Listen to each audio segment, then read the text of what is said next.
कान्ताय कल्याणनिधये निधयेऽर्तिनाम् श्रीवेङ्कटनिवासाय श्रीनिवासाय मङ्गलम्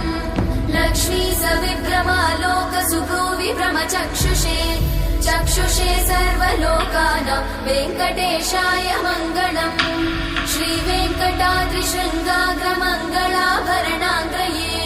मङ्गलानां निवासाय श्रीनिवासाय मङ्गलम् सर्वावयव सौन्दर्य सम्पदा सर्वचेतसां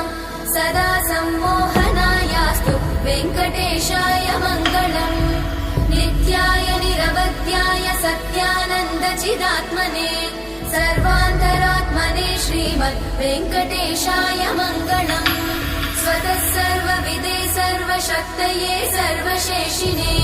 सुलभाय सुशीलाय वेङ्कटेशाय मङ्गलम्।